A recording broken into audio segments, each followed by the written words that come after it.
clues to what happened to Flight 447 are frustratingly few. There was so little information available initially. Did the aircraft just go missing? Has it actually crashed? Where was the wreckage?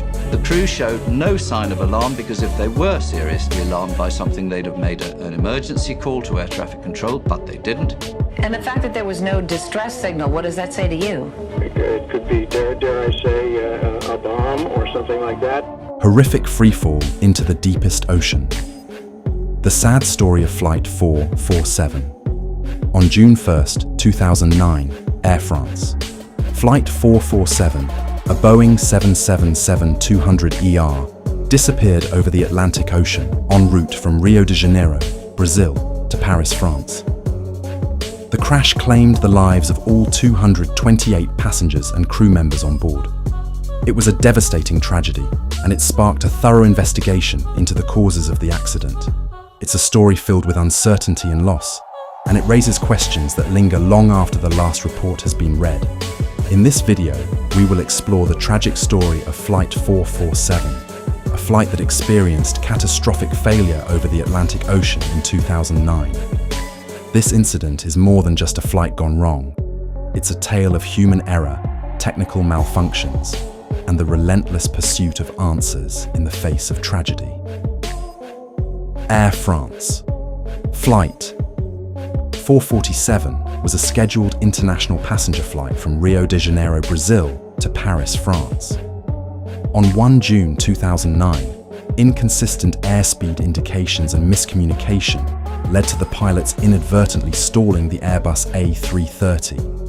They failed to recover the plane from the stall, and the plane crashed into the mid-Atlantic Ocean at 02:14 UTC, killing all 228 passengers and crew on board. The Brazilian Navy recovered the first major wreckage and 2 bodies from the sea within 5 days of the accident, but the investigation by France's Bureau of Inquiry and Analysis for Civil Aviation Safety, BEA, was initially hampered because the aircraft's flight recorders were not recovered from the ocean floor until May 2011, nearly 2 years after the accident. The BA's final report, released at a press conference on the 5th of July 2012, concluded that the aircraft suffered temporary inconsistencies between the airspeed measurements, likely resulting from ice crystals obstructing the aircraft's pitot tubes, which caused the autopilot to disconnect. The crew reacted incorrectly to this, causing the aircraft to enter an aerodynamic stall, which the pilots failed to correct. The accident is the deadliest in the history of Air France, as well as the deadliest aviation accident involving the Airbus A330. History of Flight 447. The aircraft involved was a 4-year-old Airbus A330-200 with serial number 0660, registered as FGZCP. It was delivered to the airline in April 2005. The aircraft was powered by 2 General Electric CF 680E1A3 engines with a maximum thrust of 68,530 or 60,400 pounds force at 35,000 feet of altitude and a range of 12,500 kilometers. The aircraft underwent a major overhaul on the 16th of April 2009, and at the time of the accident had accumulated about 18,870 flying hours.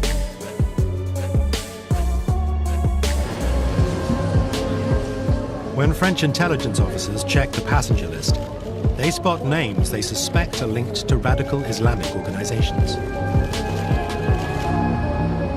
The aircraft was carrying 216 passengers, 3 aircrew and 9 cabin crew in 2 cabins of service.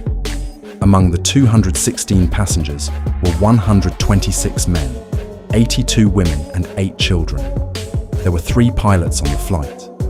The pilot in command, 58-year-old Captain Marc Dubois, 21, had joined Air France in February 1988 from rival French domestic carrier Air Inter and had 10,988 flying hours, of which 6,258 were as captain, including 1,700 hours on the Airbus A330.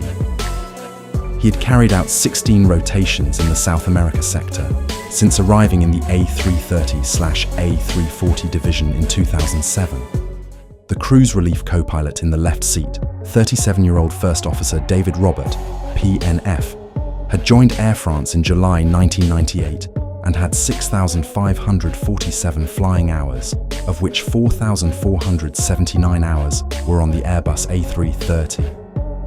He had carried out 39 rotations in the South America sector since arriving in the A330/A340 division in 2002.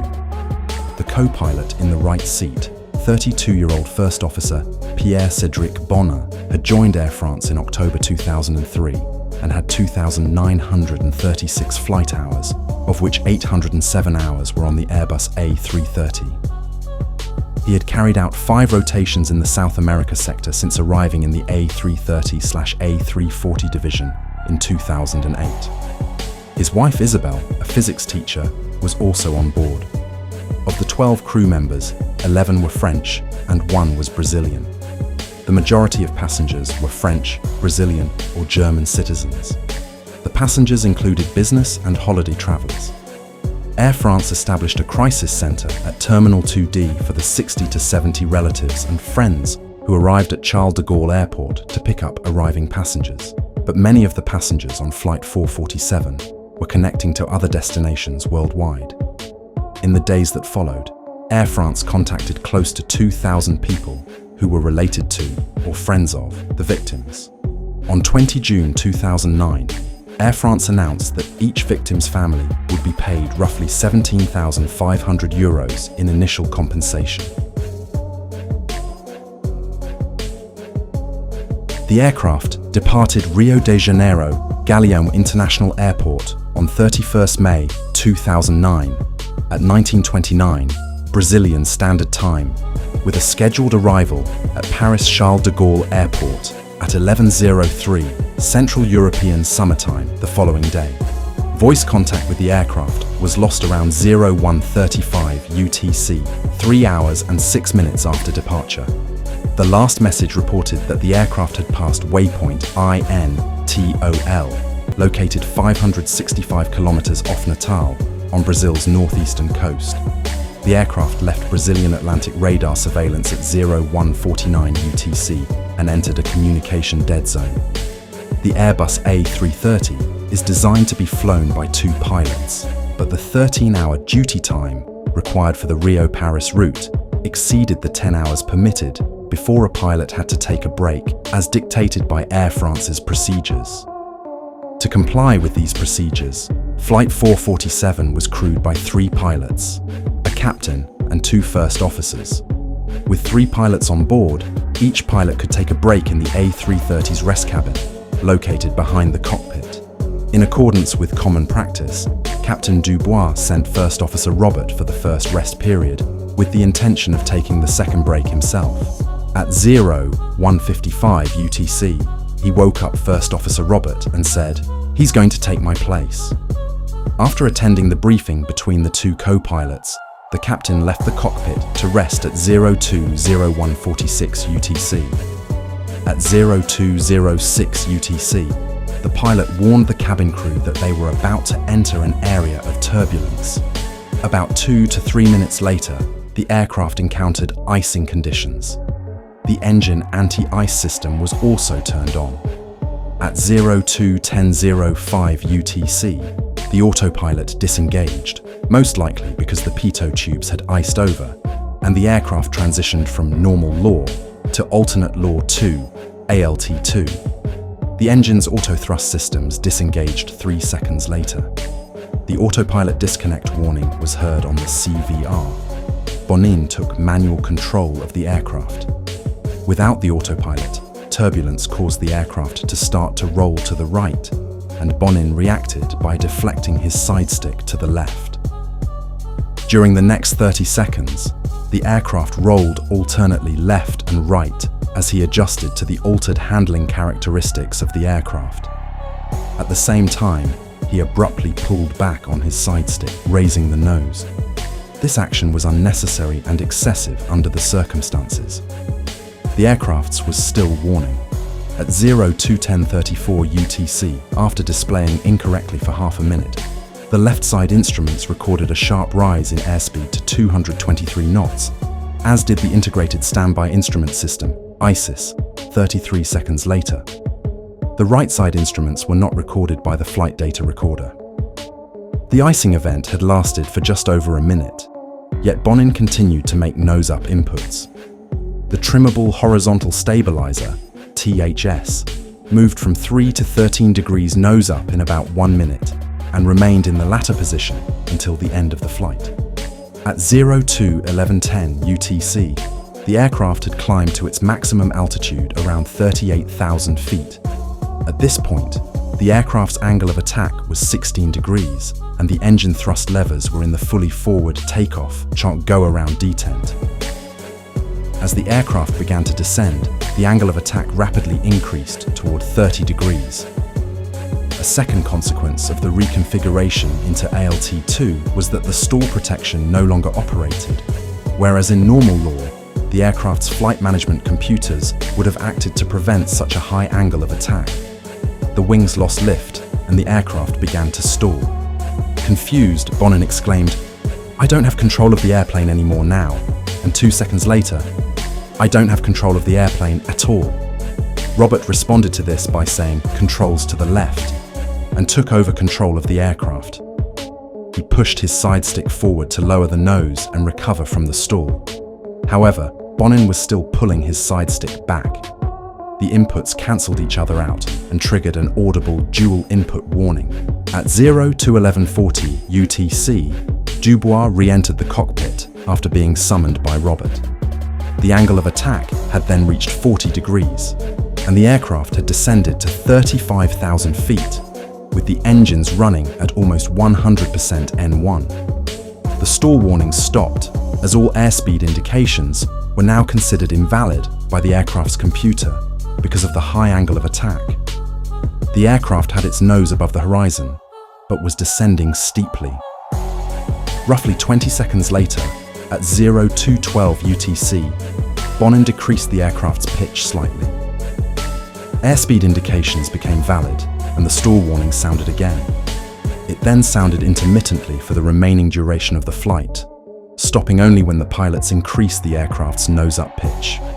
From there, until the end of the flight, the angle of attack never dropped below 35 degrees. From the time the aircraft stalled until its impact with the ocean, the engines were primarily developing either 100% N1 or toga thrust, though they were briefly spooled down to about 50% N1 on 2 occasions. The engines always responded to commands and were developing in excess of 100% N1 when the flight ended. Robert responded to Dubois by saying, "We've lost all control of the aeroplane. We don't understand anything. We've tried everything." Soon after this, Robert said to himself, "Climb 4 consecutive times." Bonin heard this and replied, "But I've been at maximum nose up for a while." When Dubois heard this, he realized Bonin was causing the stall and shouted, "No, no, no, don't climb. No, no, no." When Robert heard this, he told Bonin to give him control of the airplane, and Bonin initially obliged. The aircraft was now too low to recover from the stall. Robert pushed his side stick forward to try to regain lift in order to get out of the stall. However, shortly thereafter, the ground proximity warning system sounded a sink rate alarm, followed by pull-up alarms. Both flight recorders stopped recording at 02:14:28 UTC, 3 hours and 45 minutes after takeoff. At that point, the aircraft's ground speed was recorded as 107 knots, and the aircraft was descending at 10,912 feet per minute of vertical speed. Its pitch was 16.2 degrees nose up, with a roll angle of 5.3 degrees to the left. During its descent, the aircraft had turned more than 180 degrees to the right to a compass heading of 270 degrees. The aircraft remained stalled during its entire 3-minute 30-second descent from 38,000 feet. The aircraft struck the ocean belly first at a speed of 152 knots, comprising vertical and horizontal components of 108 knots, 200 kilometers per hour, 124 miles per hour, and 107 knots, respectively. All 228 passengers and crew on board died on impact from extreme trauma, and the aircraft was destroyed. Search and recovery. Flight 447 was due to pass from Brazilian airspace into Senegalese airspace around 0220 UTC on 1 June, and then into Cape Verdean airspace at roughly 0700 hours 3:45. Shortly after 4 a.m., when the flight had failed to contact air traffic control in either Senegal or Cape Verde, the controller in Senegal attempted to contact the aircraft. When he received no response, he asked the crew of another Air France flight to try to contact AF 447. This also met with no success. After further attempts to contact Flight 447 were unsuccessful, an aerial search for the missing Airbus commenced from both sides of the Atlantic. Also, on 2 June, 2 French Navy vessels, the frigate Ventose and helicopter carrier Mistral, were en route to the suspected crash site. Other ships sent to the site included the French research vessel Pourquoi Pas, equipped with 2 mini-submarines able to descend to 6,000 meters, since the area of the Atlantic in which the aircraft went down was thought to be as deep as 4,700 meters. On the 3rd of June, the first Brazilian Navy ship, the patrol boat Grajaú, reached the area in which the first debris was spotted. Early on the 6th of June 2009, 5 days after Flight 447 disappeared, 2 male bodies, the first to be recovered from the crashed aircraft, were brought on board the caboclo along with a seat, a nylon backpack containing a computer and vaccination card, and a leather briefcase containing a boarding pass for the Air France flight. Initially, media cited unnamed investigators in their reporting that the recovered bodies were naked, which implied the plane had broken up at high altitude. The search and recovery effort reached its peak over the next week or so, as the number of personnel mobilized by the Brazilian military exceeded 1,100. 15 aircraft were devoted to the search mission. The Brazilian Air Force Embraer R99 flew for more than 100 hours and electronically scanned more than 1 million square kilometers of ocean. Other aircraft involved in the search scanned, visually, 320,000 square kilometers of ocean and were used to direct Navy vessels involved in the recovery effort. By 16th June 2009, 50 bodies had been recovered from a wide area of the ocean. The search teams logged the time and location of every find in a database which, by the time the search ended on the 26th of June, catalogued 640 items of debris from the aircraft. Nearly 2 years ago, Air France Flight 447 mysteriously crashed in the Atlantic, killing 228 people. Now, with the flight recorders finally recovered from the ocean floor, we know more about what happened in the final harrowing moments of that Rio to Paris flight. Here's Nancy Cordes. The plane's black boxes reveal that the Air France pilots, faced with conflicting speed readings, didn't know whether to speed up or slow down. At 11:10 p.m., the Airbus A330 was heading into a powerful storm 700 miles off the coast of Brazil when the autopilot disengaged and the plane began to roll to the right. The cockpit displays showed inconsistent speed readings, a sign that the external speed sensors, called pitot tubes, were malfunctioning or perhaps had iced over. "I have the controls," called one of the plane's 2 co-pilots. A stall warning went off. The aircraft begins to roll. It begins to go from one side to the other side. Mark Rosenker was chairman of the NTSB when the plane crashed in June 2009. What we've seen in this cockpit voice recorder is 2 pilots extremely confused about what's happening on their flight deck, what's happening to their instrumentation. Legal cases Air France and Airbus have been investigated for manslaughter since 2011. The case against Airbus was dropped on 22nd July the same year. On 7th December, prosecutors announced that they would not seek conviction of either company for manslaughter, as they were unable to prove them guilty, and recommended acquitting both companies. Families and friends of the victims were outraged by the decision. On 17th April 2023, Airbus and Air France were both acquitted of manslaughter. However, 10 days later, a French prosecutor lodged an appeal against the verdict. the story of Flight 447 serves as a chilling reminder of the complexities of aviation safety. We've looked at the technical failures and human errors that contributed to this tragedy. The lessons learned from Flight 447 have led to significant changes in aviation regulations and training, making air travel a bit safer for all of us. But it's crucial to remember the lives lost in the process. Now I want to hear from you. What are your thoughts on this tragedy? How do you think we can prevent such disasters in the future? And if you're interested in more aviation stories and disasters, don't forget to check out our other videos for more insights. Thanks for watching, and see you next time.